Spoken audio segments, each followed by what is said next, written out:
Kasih dan anugerah-Mu ya Bapa, sehingga pada hari ini, pada malam yang indah ini kami boleh datang untuk merayakan hari Natal, hari di mana Engkau datang untuk menjadi jalan pendamaian bagi setiap kami yang berdosa ini. Dan bersyukur Tuhan, dalam malam hari ini Kau menyampaikan isi pesan hati Tuhan dan kebenaran firman-Mu disampaikan untuk memulihkan, untuk memerdekakan setiap kami yang datang dengan segala beban dosa dan beban masalah hidup. Berfirmanlah ya Roh Kudus, kami siap mendengar dan sembunyikan hamba-Mu di balik kayu salib Tuhan Yesus Kristus, supaya kami dapat memandang salib Tuhan dan mengalami kemenangan. Setiap roh kegelapan telah dihancurkan, dipatahkan oleh kuasa darah Tuhan Yesus. Yang percaya katakan amin. Puji Tuhan. Silakan duduk Bapak Saudara. Saya boleh minta tolong untuk pemain keyboard saja menemani,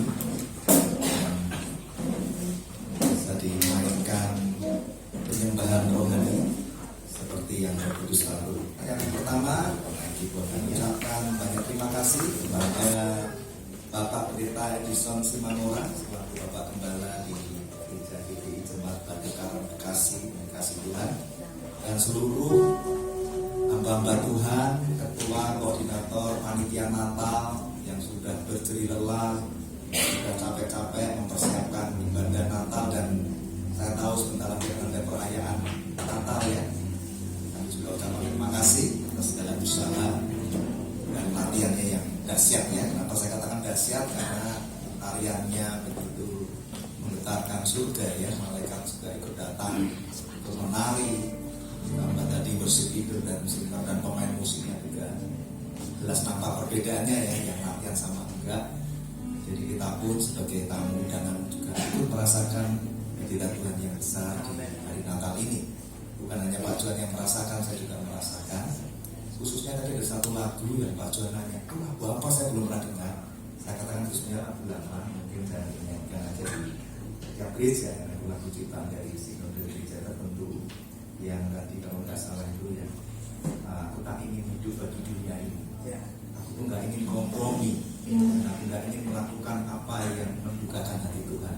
Ketika saya nyanyikan lagu itu, bahwa saya juga nggak tahan, saya menangis dalam hadirat Tuhan. Saya katakan, Tuhan, betapa banyak anak-anak-Mu gereja-gereja Tuhan yang seringkali mereka tanpa sadari juga mendukakan hati Tuhan, baik masih menyimpan beban dosa, masih terhimpit dengan berbagai beban masalah hidup, nanti mereka sepertinya tidak mengalami kemenangan.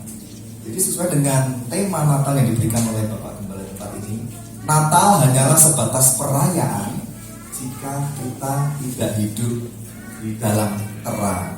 Jadi tema ketika saya terima, saya berdoa, ini tema cukup panjang kalimatnya, tapi maknanya sangat dalam.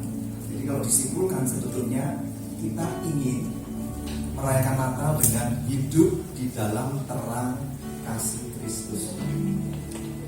Itu singkatnya, living in the light of Christ. Jadi dihimbau supaya Natal itu nggak hanya sebatas perayaan saja, yang penting itu adalah hidup dalam terang Kristus. Amin, saudara. Nah, dasar untuk ayat yang disampaikan adalah dari Yesaya pasal 9 ayat 1 dan Lukas 11 ayat 35. Sebelumnya Bapak Saudara, saya minta tolong ini jam 18:21 saya minta tadi tim kami 10 menit sebelum selesai, saya tolong dikasih tanda ya. Jadi 50 menit kemudian tidak sekarang tolong tanda biar enggak reset waktunya ya. Jadi Natal hari ini Bapak Saudara, ibadah kakek Natal hari ini akan berbeda dari biasanya. Kenapa berbeda? Karena kita akan belajar bersama Roh Kudus mengenai kebenaran firman Tuhan dan memahami tentang arti dan makna Natal yang sejati. Kenapa? Karena perayaan Natal sekarang ini tuh begitu banyak mengalami penyimpangan atau penyelewengan. Tanpa kita sadari, banyak gereja, orang percaya yang telah kehilangan arti dan makna Natal sejati dan merayakannya hanya dengan seperti dunia ini merayakan Natal. Oleh sebab itu, Hosea pasal 4 ayat 6 dikatakan demikian. Kalau multimedia bisa aktif, karena kan banyak ayat yang muncul bisa diambilkan ya, supaya jemaat bisa belajar. Hosea 4 ayat 6 dikatakan, umatku binasa karena tidak mengenal Allah. Karena engkaulah yang menolak pengenalan itu, maka aku akan menolak engkau menjadi imamku. Dan karena engkau melupakan pengajaran Allahmu, maka aku juga akan melupakan anak-anakmu. Kata tidak mengenal Allah, yang kita selidiki dalam Alkitab bahasa Ibrani-nya itu berasal dari kata yang disebut da'at. Da'at itu artinya adalah pengetahuan, pengertian, pengenalan. Jadi kalimat umatku binasa karena tidak mengenal Allah, itu arti lebih lengkapnya adalah umat Tuhan binasa karena tidak memiliki pengetahuan akan kebenaran firman Allah. Jadi Natal hari ini kita jangan hanya memikirkan tentang perayaannya, tapi kita juga mau mendengarkan apa yang Roh Kudus akan sampaikan tentang kebenaran firman Tuhan. Amin, saudara. Jadi kita harus kembali menempatkan kebenaran firman Tuhan dan hal pemberitaan Injil itu harus kembalikan pada porsi yang tepat dan benar dalam setiap pelayanan kita. Nah, tentu saja pattern pelayanan kita adalah Tuhan Yesus Kristus sendiri, di mana beliau keliling dari desa ke kota, mengajar di rumah-rumah ibadah, memberitakan Injil, menyembuhkan yang sakit, mengusir setan-setan. Itu harus menjadi pedoman dan teladan pelayanan kita. Berapa banyak pemberitaan Injil sudah dilupakan di rumah-rumah ibadah, di gereja-gereja Tuhan. Dasar firman-Nya di Matius 9 ayat 35. Demikianlah Yesus berkeliling ke semua kota dan desa yang mengajar dalam rumah-rumah ibadah dan memberitakan Injil kerajaan surga serta melenyapkan segala penyakit dan kelemahan. Jadi sekarang kita mulai saudara ya, pengajarannya tentang Natal. Jangan hanya sebatas perayaan, tapi kita harus hidup dalam terang Kristus. Nah, tentu saja kami walaupun datang mengajar, kita juga nggak datang dengan tangan hampa, saudara. Kami tahu kalau kami datang juga ingin ada rasa berbagi di hari Natal ini. Seperti Bapak Saudara nanti ada berbagi kado, kami datang juga berbagi sedikit oleh-oleh Bapak Saudara ya. Mohon maaf, sedikit kenang-kenangan. Ini dibungkus mengikuti tren Natal ya saudara ya. Nanti semua akan dapat snack kecil seperti ini. Dan juga akan mendapatkan penyekat Alkitab ya. Mohon izin pada Bapak Pendeta nanti dibagikan penyekat Alkitab ini sebagai pengingat Bapak Saudara, bahwa kalau Bapak Saudara ingat ini, saatnya Alkitabnya yang sudah berdebu, yang disimpan di laci, dicari, dilap, dicintai, mulai dibaca lagi ya. Mungkin ada yang alasan, Pak aku nggak punya Alkitab karena pakai handphone. Ya sudah, jadi nanti sebelumnya holy gadget kalau dipakai yang benar. Ya seringkali handphonenya dipakai untuk sosial media, karena Anda juga bisa jatuh hal-hal yang nggak kudus ya. Lebih baik kalau ada Alkitab yang buku lebih bagus ya. Nah sekarang saya senang sekali karena menerima rundown dari Bapak Gembala bahwa acara Natal, perayaan dan ibadah KKR-nya dipisahkan ya, dari jam 5, jam 7 kemudian lanjut ya jam 7 sampai jam 9. Di sini saya tahu bahwa hati Bapak Gembala di tempat ini tahu mana yang paling penting di hadapan Tuhan, yaitu memprioritaskan terlebih dahulu ibadah KKR sehingga perayaannya dipisahkan tersendiri. Jadi saya senang mendapatkan rundown tersebut. Matius 5 ayat 16. Bagaimana supaya kita dapat hidup dalam terang Kristus dan memuliakan Bapa. Itu Matius 5 ayat 16. Demikianlah hendaknya terangmu bercahaya di depan orang, supaya mereka melihat perbuatanmu yang baik dan memuliakan Bapamu yang di surga. Jadi perayaan Natal yang benar dan yang sejati itu bukan sekedar merayakan pestanya saja, melupakan penekanan pada ibadah, tapi kita harus sungguh-sungguh mengerti arti arti dan makna Natal yang sejati. Sebab bagi Nabi Yesaya, Bapak Saudara, ketika dia berkata di Yesaya 94 ayat yang pertama, bahwa bangsa yang berjalan di dalam kegelapan telah melihat terang yang besar. Mereka yang diam di negeri kekelaman, atasnya terang telah bersinar. Jadi Nabi Yesaya ini melihat datangnya sang terang yang besar bagi bangsa yang berjalan dalam kegelapan. Jadi kondisi bangsa Israel di saat itu diambang kehancuran, karena mereka sedang di bawah penaklukan Asyur akibat dari dosa mereka sendiri. Jadi setiap dosa itu upahnya selalu ada konsekuensinya. Pak, dosa ialah maut. Dosa itu mendatangkan hukuman. Dosa itu juga mendatangkan hajaran. Apa bedanya, saudara? Kalau Anda belum jadi anak-anak Tuhan, belum jadi umat kesayangan Allah, segala dosa Anda mendatangkan hukuman. Hukuman dosa apa? Maut, kematian kekal, mengerikan ya, karena upahnya itu maut, kematian kekal di api neraka. Tapi kalau sudah jadi anak Tuhan, mungkinkah kita akan selamanya hidup suci dan kudus, gak pernah jatuh dalam dosa? Jelas tidak mungkin. Natur kita, sifat dosa kita selalu masih ada. Karakter kita juga masih, karakter manusia lama sebagian terus dibaharui menjadi serupa dengan Kristus. Tapi kalau orang percaya jatuh dalam dosa, yang gak terima hukuman, tapi terima hajaran. Tuhan katakan, barang siapa ku kasih, ya ku tegur dan ku hajar, relakan hatimu dan bertobatlah. Jadi nanti Bapak Saudara mau terima pesan firman yang keras, jangan marah, tapi berdamai dengan dirimu sendiri dan berdamai dengan Roh Kudus. Katakan, Tuhan, terima kasih di hari Natal ini aku terima teguran, karena hajaran itu bukti Allah masih mengasihi. Tapi kalau Anda dibiarkan terus, tiba-tiba tersandung, terjatuh, lalu dalam, malah Anda akan merasa ditinggalkan. Ya, Nabi Allah Yesus Kristus seperti itu. Jadi Nabi Yesaya ini berbicara tentang pesan nubuatan tentang kelahiran Sang Mesias, Yesus Kristus, sang terang yang besar itu. Nah, sebelum Yesaya pasal 9 ayat 1, supaya kita tahu sedikit kisahnya, kita bisa lihat di Yesaya 8 ayat 23. Ini loh kondisinya, dikatakan demikian di Yesaya 8 ayat 23. Tetapi tidak selamanya akan ada kesuraman untuk negeri yang terhimpit itu. Kalau dahulu Tuhan merendahkan tanah Zebulon dan tanah Naftali, maka di kemudian hari Dia akan memuliakan jalan ke laut, daerah seberang ke sungai Yordan, wilayah bangsa-bangsa lain. Jadi hal ini menekankan bahwa kota mereka itu akan dihancurkan, dan mereka, bangsa Yehuda, akan masuk dalam masa pembuangan yang disebut masa pembuangan Babilonia. Zaman Yesaya itu mereka mengalami pembuangan di Babilonia itu gak sebentar, kurang lebih 100 tahun. Itu penderitaan yang cukup berat yang untuk mereka alami pada saat itu.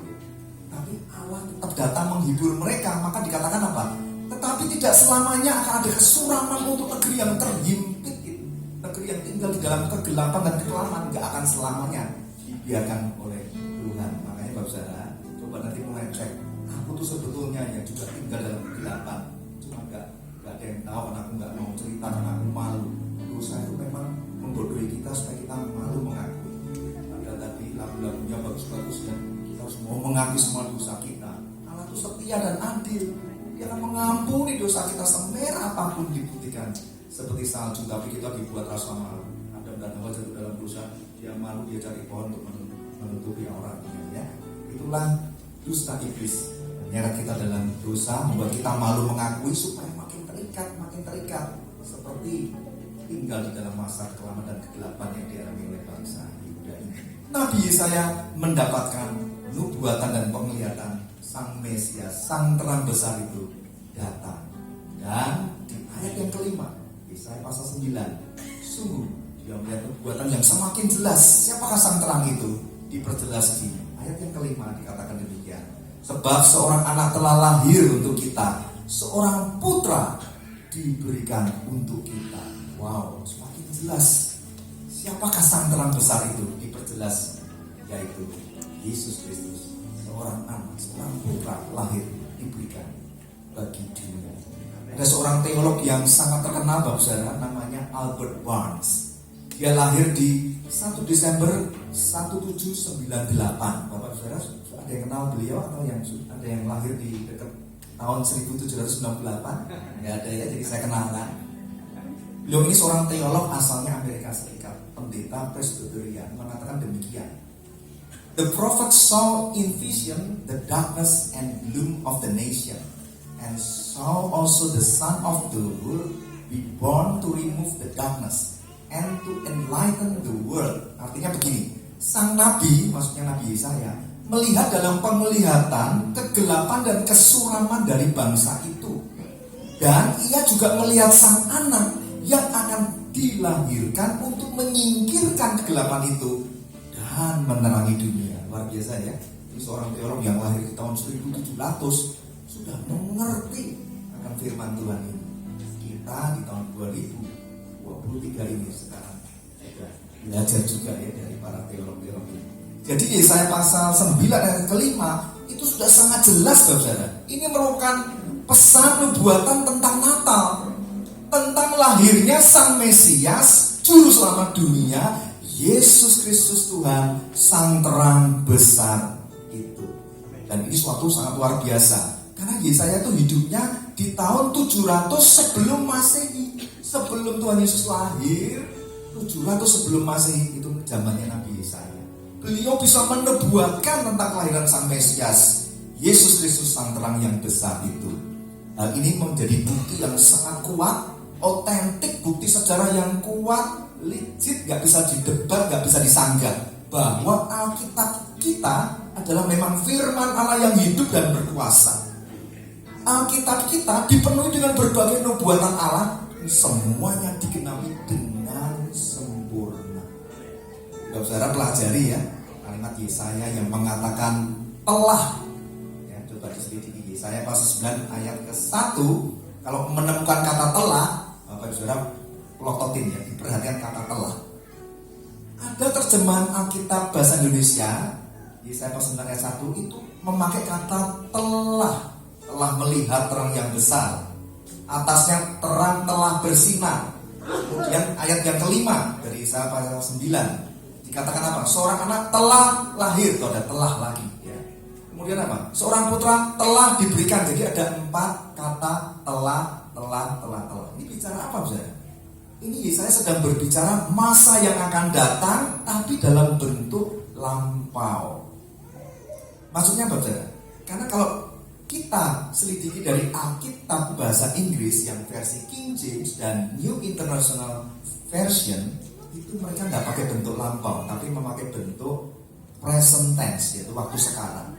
Dikatakan begini kalau dalam Alkitab bahasa Inggrisnya ya, for unto us a child is born, unto us a son is given. Jadi kata is given, is born itu present tense, waktunya sekarang.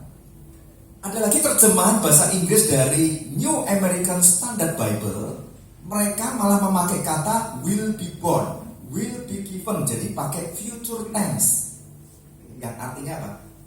Akan diberikan, akan dilahirkan, masih masa depan. Jadi yang tepat yang mana, Bapak? Nah, puji Tuhan, terjemahan yang tepat adalah yang lembaga Alkitab bahasa Indonesia. Kenapa? Karena sudah sedikit dalam Alkitab bahasa Ibrani-nya, Perjanjian Lama ditulis dalam bahasa Ibrani, ya, itu memang menggunakan bentuk lampau. Jadi terjemahannya sudah betul, telah lahir, telah diberikan, telah datang, terang itu telah bersinar. Ada seorang teolog yang namanya Edward Joseph Young. Ini lahir di tahun 1907. Teolog Reform, sarjana Perjanjian Lama di Westminster Theological Seminary di Philadelphia. Yang mengatakan seperti ini. He speaks of the birth as though it had already occurred, even though from his standpoint it was yet to take place in the future. Artinya begini. Iya, Nabi Yesaya itu berbicara tentang kelahiran itu seakan-akan itu telah terjadi. Sekalipun dari sudut pandangnya itu masih akan terjadi di masa yang akan datang. Nah, jadi ini menjadi satu pertanyaan. Kenapa kok Nabi Yesaya memakai bentuk lampau untuk sesuatu yang baru akan terjadi masih ribuan tahun yang lalu? Kenapa, Bapak? Yang pertama karena nubuatan dalam bentuk lampau ini seakan-akan hal itu akan terjadi. Dan hal itu untuk menunjukkan bahwa kepastian terjadinya nubuatan itu sudah sangat pasti. Jadi Yesaya melihat semua itu dalam penglihatan, dan melalui penglihatan itu semuanya sudah terjadi. Ya, jadi luar biasa ya, Allah itu bisa mewahyukan nubuatan tentang Natal, tentang Juru Selamat, tentang Sang Mesias, tentang terang yang besar itu melalui Nabi Yesaya. Dan nubuatan Nabi Yesaya itu telah digenapi, Bapak Saudara. Digenapinya kapan? 2000 tahun yang lalu, ketika Yesus lahir di kandang domba. Lukas 2 ayat 10. Inilah penggenapannya. Lukas 2 ayat 10. Lalu kata malaikat itu kepada mereka, jangan takut, sebab sesungguhnya aku memberitakan kepadamu kesukaan besar untuk seluruh bangsa. Hari ini telah lahir bagimu Juru Selamat, yaitu Kristus Tuhan di kota Daud. Itu penggenapannya, Bapak.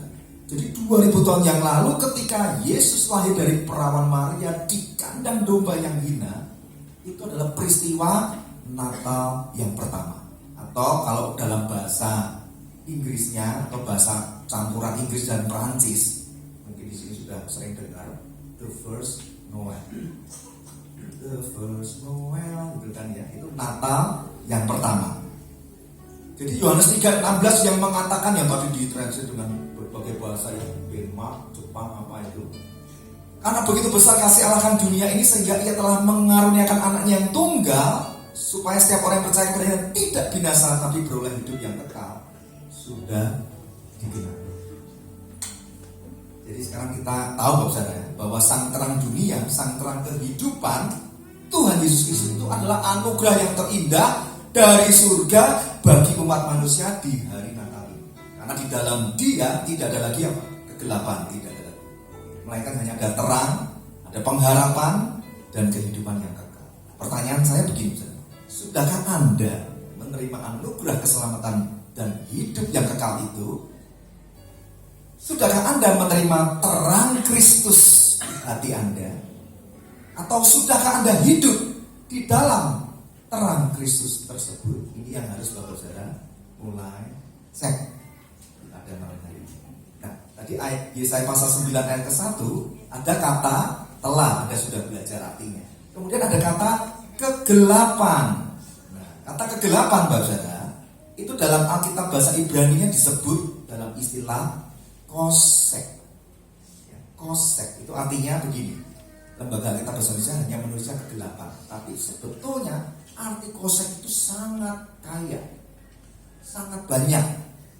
Kosek itu artinya adalah kegelapan, penderitaan, kehancuran, kesedihan, kejahatan, dosa, hukuman, kesukaran, ketidakpastian, dan kematian. Itu kata kegelapan yang ditulis di Alkitab Anda. Ayat pertama Yesaya pasal 9. Itu sepanjang dan selengkap itu makna kosek. Jadi Bapak Saudara, dalam hal ini kita tahu bahwa ini gambaran kehidupan bangsa, kehidupan manusia yang mustahil untuk dipulihkan. Karena nggak cuma hanya tinggal dalam kegelapan, mengalami penderitaan, kehancuran, kesedihan, kejahatan, penuh dosa, siap untuk terima hukuman, mengalami kesukaran, ketidakpastian dan kematian. Nggak mungkin bisa dipulihkan, mustahil. Karena apa? Mereka sudah dalam kondisi kosek di hadapan Tuhan. Coba sekarang kita pelajari. Di akhir zaman ini, banyak nggak orang percaya yang juga masih tinggal dalam kosek tersebut?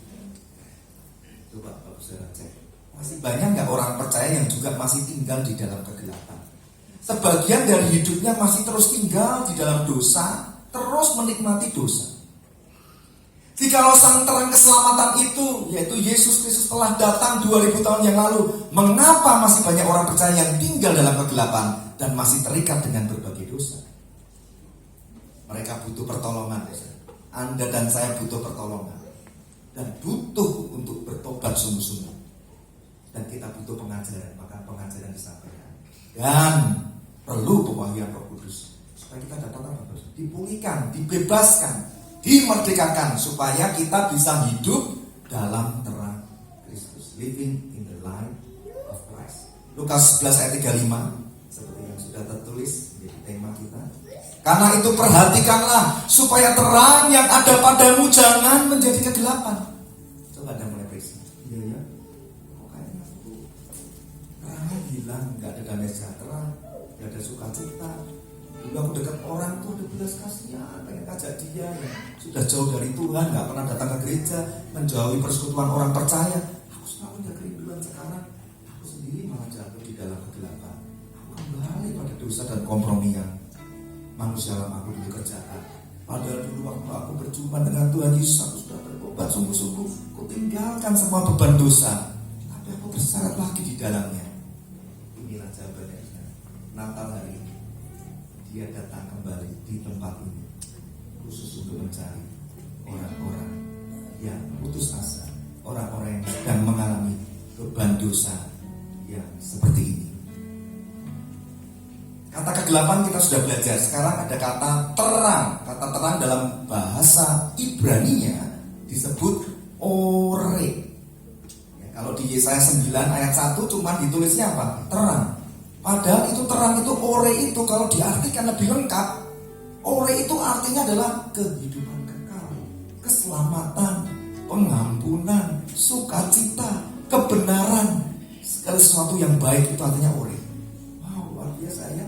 Bahasa Ibrani-nya cuma ore, tapi artinya begitu dalam. Jadi kalau dikatakan bangsa yang berjalan dalam kegelapan, Anda sudah tahu, oh begitu gelapnya sehingga nggak mungkin bisa dipulihkan kecuali Tuhan mengirimkan sang terang itu, yaitu ore. Di mana ore itu telah bersinar 2000 tahun yang lalu sampai hari ini masih terus bersinar. Ternyata ore itu nggak berbicara hanya terang, tapi bicara kehidupan kekal, keselamatan, pengampunan, sukacita, kebenaran, segala sesuatu yang baik. Jadi Anda gampang periksanya. Aku sudah jarang bisa sukacita, Pak. Rasanya nggak ada damai sejahtera. Aku tuh kering, Pak. Aku kering rohani. Berarti Anda butuh pertobatan. Anda butuh pertolongan. Bagaimana Anda bisa tinggal di dalam hidup terang Kristus kalau terang itu saat ini sedang meredup di dalam hati? Bagaimana Anda bisa terus living in the light of Christ kalau terang Kristus itu telah meredup dalam hidup dunia? Sang terang manusia, sang terang hidup, sang terang yang besar dan sang terang yang ajaib. Yohanes 8 ayat 12. Yohanes 8 ayat 12 dikatakan demikian. Akulah terang dunia. Barang siapa mengikut aku, ia tidak akan berjalan dalam kegelapan, melainkan ia akan mempunyai terang hidup. Ya, jadi Yesus itu terang dunia dan akan menjadikan kita terang hidup. Yohanes 1 ayat keempat dan kelima. Di dalam Dia ada hidup, dan hidup itu adalah terang manusia. Terang itu bercahaya di dalam kegelapan, dan kegelapan itu tidak menguasainya. Ya, jadi kita tahu ya, hanya Tuhan Yesus Kristus yang sanggup memberikan terang itu. Jadi nanti Anda kalau ada panggilan pertobatan jangan ditunda-tunda. Harus berseru, Tuhan berikan aku terang yang besar itu, terang yang ajaib itu, ore itu Tuhan kembalikan di dalam hatiku. Aku gak mau jadi orang yang mengabdi kepada dua Tuhan. Kalau hari Minggu mengabdi kepada Tuhan, tapi Senin sama Sabtu mengabdi kepada setan, menjadi budak dosa yang diikat oleh iblis dan tak berkuasa untuk mengalami kemenangan. Hari ini kita belajar tentang arti dan makna the first Noel, Natal yang pertama, akan membebaskan kita dari semua ikatan dan belenggu ini. Amin, Bapak Saudara. Jadi Natal yang pertama, peristiwa itu adalah tanda dari Allah, supaya manusia berhenti mencari Allah dengan cara dan usahanya sendiri. Semua sia-sia. Makanya sekarang banyak orang mencari Allah melalui agama. Ujung-ujungnya sia-sia, gak akan ketemu. Zaman Adam dan Hawa jatuh dalam dosa, manusia itu sudah terputus hubungannya dengan Allah. Manusia gak bisa mengenal Allah karena dosa. Akibatnya apa? Manusia kering rohani, kekosongan jiwa begitu dalam. Mereka coba cari cara melalui agama. Jadi agama itu sebuah reaksi pencarian manusia untuk menjawab kekeringan rohaninya, menjawab kekosongan hatinya. Agama itu ternyata terbatas, dan seringkali agama malah dijadikan hal-hal yang mengatur soal ini boleh, ini enggak, ini haram, ini halal. Dan bahayanya kalau di tangan orang yang fanatiknya itu negatif, dijadikan alat untuk membenci orang lain yang tidak sepemahaman. Bahkan bisa membunuh orang lain atas nama Allah yang Maha Besar. Karena manusia mengalami kekeringan rohani, coba mengisi jiwanya yang kosong. Agama terbukti gagal, tidak bisa menjadi jawaban dan solusi manusia mengisi kekosongan hati. Tidak bisa menjadi jawaban untuk manusia dapat mencari Allah. Hanya melalui Natal, kelahiran Sang Mesias Yesus Kristus, Sang Terang yang besar itu, Allah yang berinkarnasi jadi manusia, yang mau lahir kandang domba, datang ke dunia untuk mencari dan menyelamatkan manusia berdosa yang terhilang dan yang masih tinggal dalam kegelapan. Itulah Natal yang akan memberi jawaban. Rohanimu dipuaskan, kekosongan jiwamu dipulihkan dengan sukacita Natal, damai sejahtera yang besar, melampaui segala kepikiran. Amin, Saudara. Jadi pesan nubuatan Yesaya Anda sudah tahu, sudah digenapi 2000 tahun yang lalu. Kalau Anda mau tahu kedahsyatan Allah, demikian besar kasih Allah akan dunia ini, itu enggak hanya dari zaman Nabi Yesaya. Bahkan sejak zaman Adam dan Hawa, manusia pertama yang diciptakan Allah, detik dia jatuh dalam dosa, Anda tahu nggak? Kalau Allah sudah berinisiatif untuk mempunyai rencana yang besar akan penyelamatan manusia. Wow, saya baca ini tuh hanya bisa mengagumi Allah dan menangis. Oh, Allah sedemikian luar biasa. Begitu besar kasihnya. Nubuatan tentang penyelamatan manusia itu bukan dari Nabi Yesaya saja. Zaman Adam dan Hawa jatuh dalam dosa, Allah sudah segera menyampaikan pesan nubuatannya. Dan pesan Injil yang pertama ini disebut dalam istilah bahasa Latinnya proto-evangelium. Apa itu proto-evangelium? Itu artinya pesan Injil keselamatan yang pertama kali disebutkan di dalam Alkitab Perjanjian Lama, yaitu di Kejadian 3 ayat yang ke-15. Dan aku akan mengadakan permusuhan antara kamu dan perempuan itu. Kamu itu maksudnya iblis dan antek-anteknya. Perempuan itu berbicara keturunan manusia Hawa, akan lahir Yesus Kristus melalui perawan Maria. Dan antara benihmu dan benihnya, benih si musuh dan benih ilahi, dia akan meremukkan kepalamu dan kamu akan meremukkan tumitnya. Maka ketika Tuhan Yesus di kayu salib, hai iblis, di mana sengatmu? Kuasa iblis dikalahkan, sengat maut dikalahkan oleh kematian dan kemenangan Yesus di kayu salib. Jadi iblis hanya bisa meremukkan tumitnya Kristus. Itu gambaran apa? Kalau tumit kita terluka, Bapak Saudara, sebentar juga sembuh. Tapi kalau kepala ular, si iblis tua itu diremukkan kepalanya oleh kemenangan Yesus Kristus di kayu salib, maka semuanya otoritas kuasa-kuasa setan itu direbut sama Tuhan, dikembalikan kepada otoritas kemenangan Kristus dan dikembalikan otoritas kuasa kemenangan itu kepada setiap orang-orang percaya. Jadi kalau masih ada orang percaya yang takut mengusir setan, takut di ruangan gelap, takut ini, takut itu, Anda harus terima bahwa Anda itu sudah jadi anak Tuhan. Sang terang ajaib, sang terang besar ada di hidupmu. Kegelapan sepekat apapun tidak akan sanggup menghadapi sang terang itu. Jadi jangan takut dengan kegelapan, jangan takut dengan setan, Bapak Saudara. Setan yang takut dengan Anda. Amin. Nah, mengenai proto-evangelium, Bapak Saudara, ini bahasa Latinnya. Kalau bahasa Ibraninya disebut Besorat Harisona. Itu pesan Injil keselamatan yang pertama Allah berinisiatif untuk menyelamatkan manusia. Itu namanya Besorat Harisona atau proto-evangelium. Ini yang luar biasanya ya.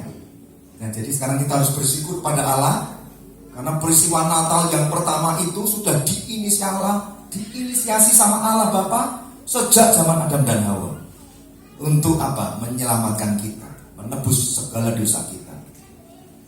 Natal yang pertama 2000 tahun yang lalu telah menjadi momentum penggenapan nubuatan sejak zaman Adam dan Hawa, dan sejak zaman Nabi Yesaya, penggenapan janji Allah akan lahirnya Sang Juru Selamat Yesus Kristus Tuhan, sang terang yang besar itu, sang terang yang ajaib, sang terang kehidupan yang memulihkan hubungan manusia dengan Allah. Nah, sekarang Bagaimana caranya supaya kita dapat terus-menerus hidup dalam terang Kristus? Bagaimana kita dapat living in the light of Christ?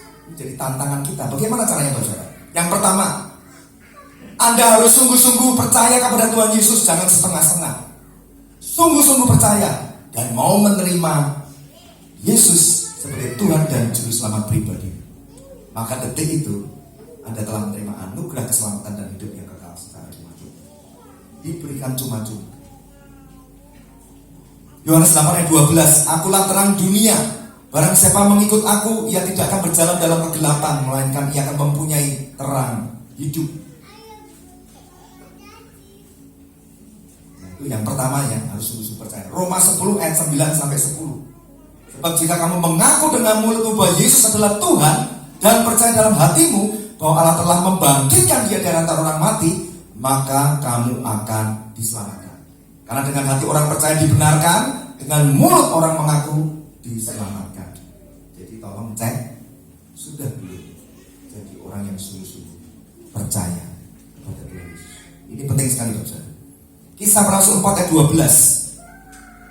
Kisah Para Rasul 13 ayat 38. Jadi ketahuilah, hai saudara-saudara, oleh karena Dialah maka diberitakan kepada kamu pengampunan dosa, dan di dalam Dialah setiap orang yang percaya memperoleh pembebasan dari segala dosa yang tidak kamu peroleh dari hukum Musa.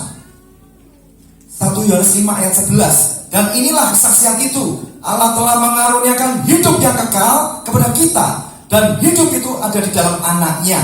Barang siapa memiliki anak, ia memiliki hidup. Barang siapa tidak memiliki anak, ia tidak memiliki hidup. Maksudnya hidup yang kekal. Jadi gimana caranya Allah mengaruniakan hidup yang kekal? Ya gak ada jalan lain, selain daripada percaya dan menerima Yesus Kristus sebagai Tuhan Juru Selamat pribadi. Sang terang itu harus Anda terima, tinggal di dalam hati Anda. Supaya kalau Anda sudah punya anak, punya sang terang, Anda punya hidup, yaitu hidup yang kekal. Amin. Ilustrasinya begini, kalau masih bingung saya kasih contoh. Misalnya saya bilang begini, Bapak Ibu Saudara, siapa yang mau saya beri HP ini sebagai kado Natal? Semua pasti berseru, saya mau Pak, semua mau Pak. Nah, tapi saya kasih syarat. Tapi syaratnya saya akan masukkan ke kardus dan saya bungkus dulu baru saya berikan kepada Anda. Anda mau nggak? Tetap mau dong. Yang penting isinya HP, betul nggak? Walaupun dibungkus kado dan dimasukkan ke dalam kardus, tetap siap mau. Nah, itulah anugerah keselamatan hidup yang kekal. Banyak orang ditawarin, mau nggak terima keselamatan? Mau nggak kalau mati masuk surga? Semua pasti bilang mau. Begitu dikasih syarat bahwa untuk terima keselamatan dan hidup kekal itu hanya ada kalau mau terima Yesus, mereka mau. Jadi nggak bisa, sudah, karena syarat untuk terima anugerah keselamatan dan hidup kekal itu kedaulatan Allah telah ditentukan. Barang siapa mau menerima Kristus, dia akan memiliki hidup yang kekal. Lagi-lagi coba dicek, sudah terima HP-nya belum? Sudah terima kado terindah dari Natal, yaitu anugerah keselamatan, jaminan hidup kekal, sudah Anda terima belum? Kalau Anda periksa di hatimu, aku ragu-ragu ya Pak, soalnya aku tinggal dalam kegelapan, banyak dosa, aku gak yakin. Kalau Anda dalam posisi yang terintimidasi seperti ini, Anda nanti harus bertobat. Tidak boleh goyah iman, fondasi dasarmu ini. Iblis kalau memukul kepalamu, Bapak Saudara, sehingga Anda goyah imanmu, itu yang dilakukan iblis. Dia mencuri, membunuh, dan membinasakan. Yang dicuri apa? Jaminan keselamatanmu, damai sejahteramu, dibikin ragu dan bimbang. Iblis bilang apa? Makanya gak usah bertobat. Sekarang mau bertobat, besok jatuh dalam dosa lagi kan?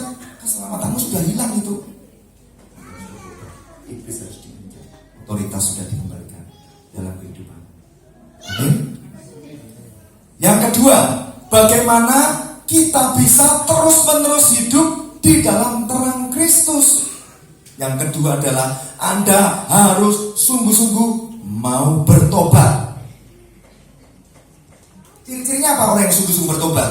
Tidak tinggal dalam dosa lagi, tidak hidup dalam dosa lagi, tidak menikmati dosa-dosanya lagi. Coba dicek ya. Ciri-ciri orang yang tinggal dalam kegelapan itu atau orang-orang yang tersesat atau terhilang itu cirinya seperti ini.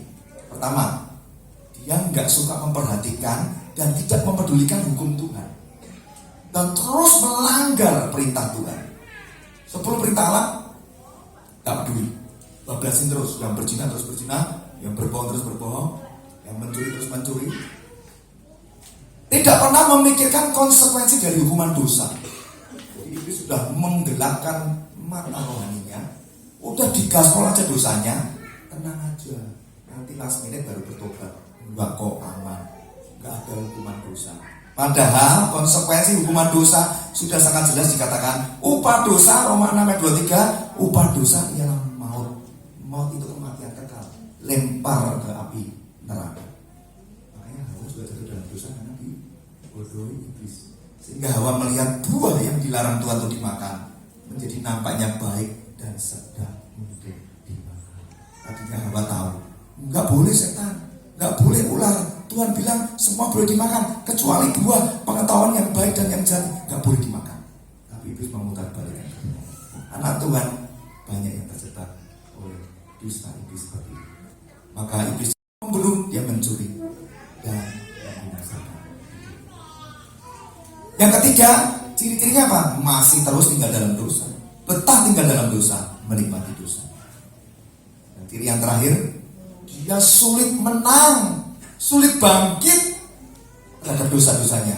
Arah hidup kekristenannya itu enggak menuju ke arah surga, menuju ke kegelapan. Maka pada Yesaya pasal 91, bangsa yang berjalan di dalam kegelapan telah melihat terang yang besar.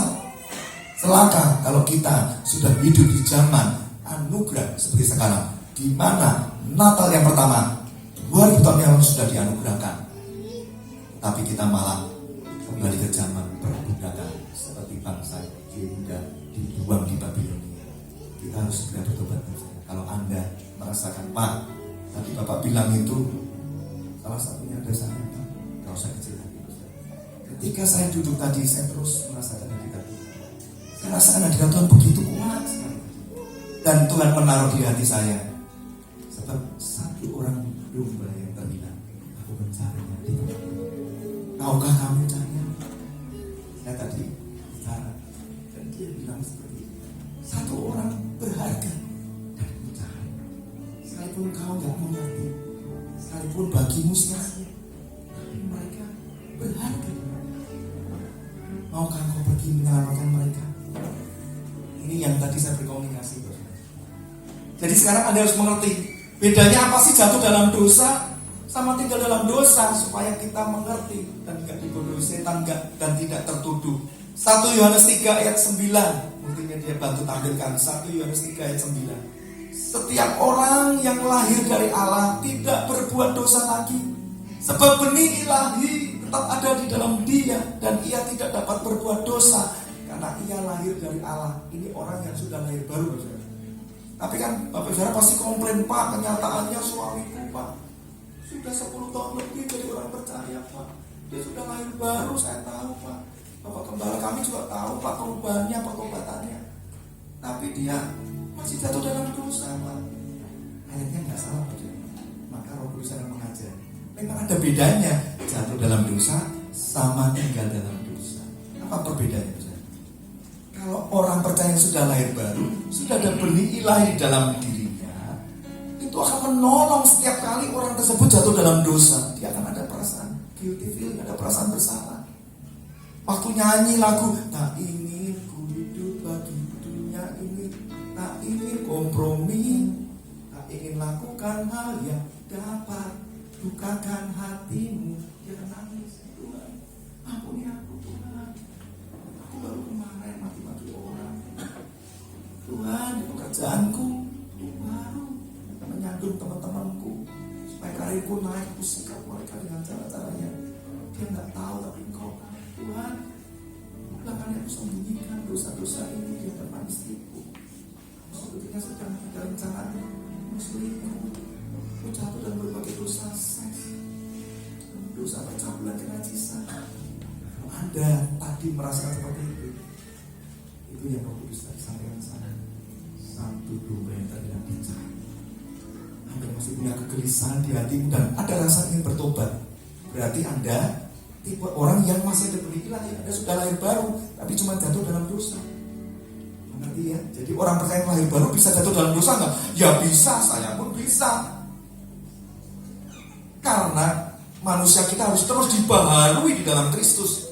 2 Korintus 5 ayat 17. Sebab siapa di dalam Kristus, lihat ciptaan yang baru, yang lama sudah berlalu, sesungguhnya yang baru telah datang. Tapi istrinya komplain, Pak, suamiku dari belum bertobat orangnya keras, Pak. Kalau marah gulung, serem, Pak, dunia bergetar, tangga ketakutan. Sejak bertobat masih sama, Pak, piring-piring berterbangan. Suami juga komplain, Pak, istri saya, Pak, udah bertobat, Pak, tapi Pak, kalau namanya lagi marah, lagi gosip, lagi cerewet, Pak, waduh, Pak, udah saya tutup pakai biar pelah apa tembus semua, Pak, dibuka, marah-marah terus, Pak. Sama. Katanya yang baru sudah datang, kok nggak datang-datang? Yang dibaharui seketika itu adalah manusia rohnya. Tetapi manusia jiwanya, yaitu tekad, kehendak, pikiran, perasaan, itu harus dibaharui oleh kuasa firman dan Roh Kudus setiap hari sampai kita dipanggil pulang. Sampai kita menghasilkan buah-buah Roh Kudus, 9 karakter Kristus. Sudah paham ya, saudara? Jadi jangan tertuduh ya, jangan jadikan ayat tuh menyerang orang lain. Udah di dalam Kristus, mana yang baru nggak datang-datang? Ya ada sifatnya progresif. Kalau Anda pengen cepat menjadi seperti Kristus, Anda harus pikul salib sekali. Kalau enggak, ya perubahan karaktermu menjadi serupa Kristus ya perlahan-lahan, pelan tapi pasti masuk surga. Jangan pelan, mengalami kemunduran, tinggalkan iman percaya, mengalami kemurtadan.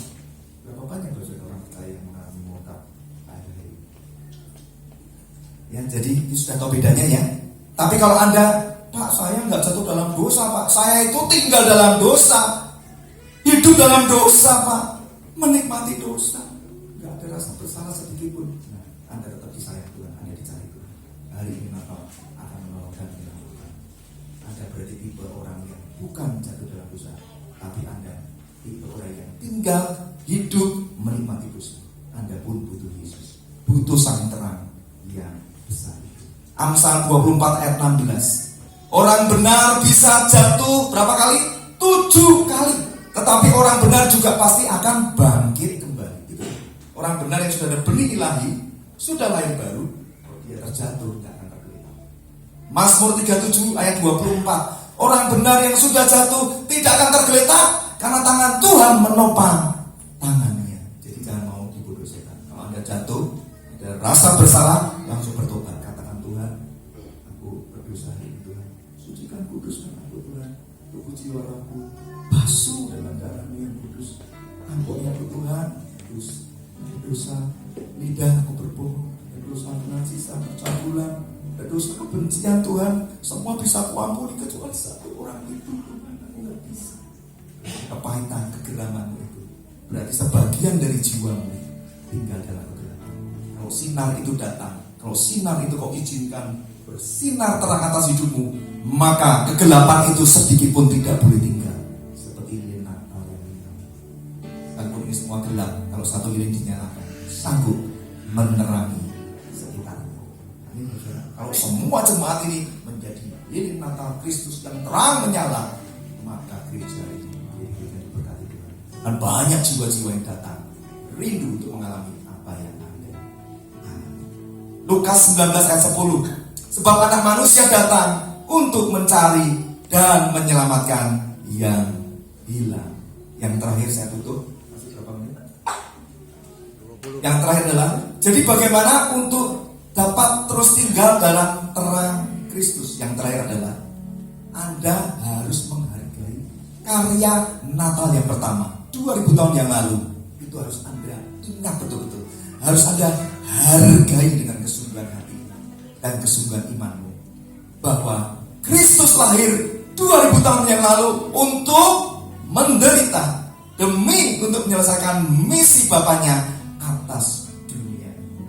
Peristiwa Natal yang pertama itu, Bapak Saudara tahu, ketika Yesus lahir, dia sudah dibayang-bayangi dengan peristiwa Paskah yang juga harus dia kenali. Bayangkan, dari lahir sudah gak enak, menderita. Gak ada orang mau lahirkan yang domba yang bau seperti itu.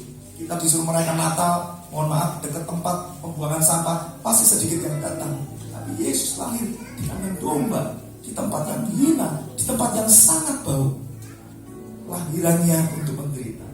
Bahkan begitu dia besar pun harus kerja dulu jadi anak tukang kayu. Harus kerja keras dulu, jadi contoh teladan yang baik. Pelayanannya 3,5 tahun pun disertai dengan jerih lelah.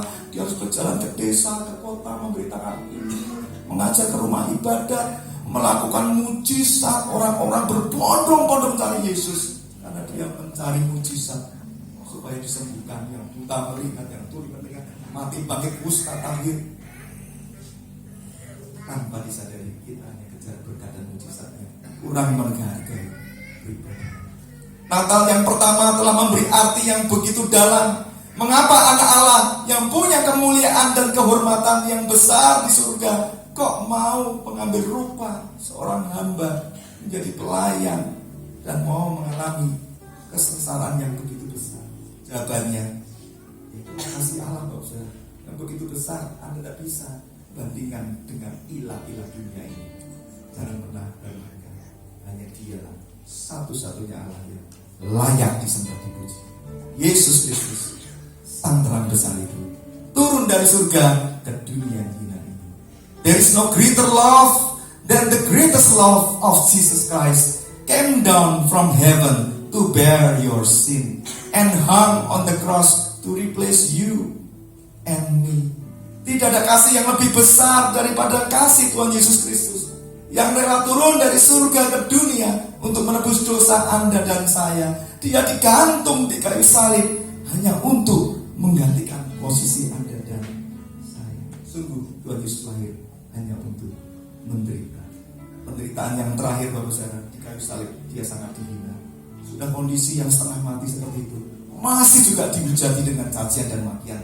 Anda tahu proses penyalipannya begitu kejam, dipukul, ditampar, ditendang, diludahi, dimakai duri, dicambuk berkali-kali, dagingnya terkoyak, itu saraf-saraf yang sudah rusak, digantung di kayu salib, masih dicaci maki.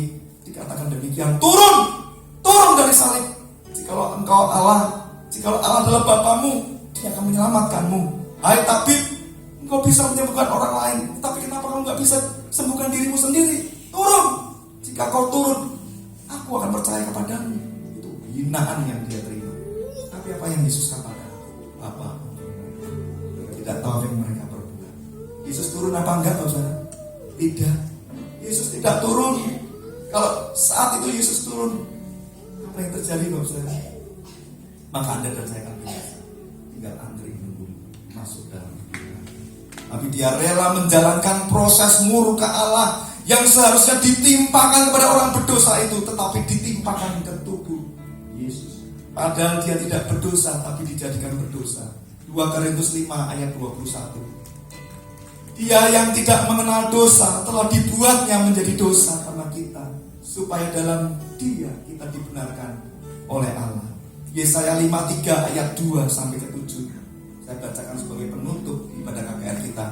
Ia tidak tampan dan semaraknya pun tidak ada, sehingga kita memandang Dia, dan rupa pun tidak, sehingga kita menginginkannya. Ia dihina dan dihindari orang, seorang yang penuh kesengsaraan dan yang biasa menderita kesakitan. Wah, luar biasa ya, kesakitan aja dia biasa menderita. Ia sangat dihina sehingga orang menutup mukanya terhadap Dia, dan bagi kita pun Dia tidak masuk hitungan. Tetapi sesungguhnya penyakit kita lah, dosa kita lah yang ditanggungnya, dan kesengsaraan kita yang dipikulnya. Padahal kita mengira Dia kena tulah, dipukul dan ditindas Allah. Tetapi Dia tertikam oleh karena pemberontakan kita, Dia diremukkan oleh karena kejahatan kita. Ganjaran yang mendatangkan keselamatan bagi kita ditimpakan kepadanya, dan oleh bilu-bilunya kita menjadi sembuh. Kita sekalian sesat seperti domba, masing-masing kita mengambil jalannya sendiri. Tetapi Tuhan telah menimpakan kepadanya kejahatan kita sekalian. Dia dianiaya, tetapi Dia membiarkan dirinya ditindas dan tidak membuka mulutnya. Seperti anak domba yang dibawa ke pembantaian, seperti induk domba yang keluh di depan orang-orang yang membimbing bulunya. ia tidak membuka mulutnya. Saya undang semua balik berdiri. Kasihan-Mu Bapa, penuhi hati kami, curahkan kuasa Roh Kudus, api kemuliaan-Mu, membakar hati yang rindu untuk melayani-Mu,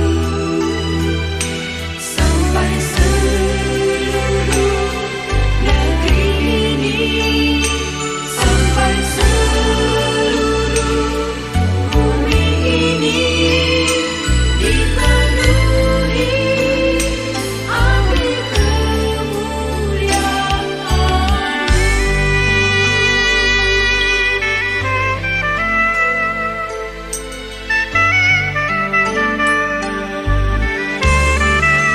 Kami berkumpul di hadapan tahta-Mu, sujud menyembah dalam indahnya hadirat-Mu.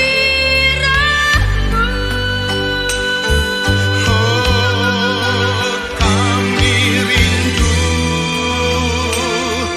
curahan kuasa Roh